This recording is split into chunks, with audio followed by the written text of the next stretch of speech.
इलाज करना पड़ता है दोस्तों। नफ्स इंसान का बहुत शैतान है। वमा उबर्री नफ्सी इन्ना नफ्सल अम्मारतुम बिस्सू।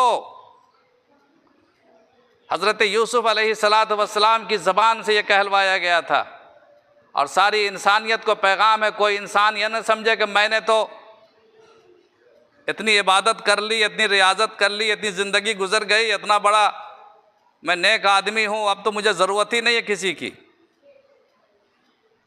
मैं अपने नफ्स को बरी नहीं करता। नफ्स इंसान को हमेशा बुराइयों के लिए उकसाता रहता है। हज़रत जुनैद बगदादी सैयदुत ताइफ़ा हैं, औलिया अल्लाह के सरदार हैं, पुराने ज़माने के बुज़ुर्ग हैं। उनसे किसी ने कहा कि भाई फ़लाने बुज़ुर्ग बोलते हैं कि हम तो बहुत पहुँचे हुए आदमी हैं, हमको अब नमाज रोज़ा की ज़रूरत नहीं है।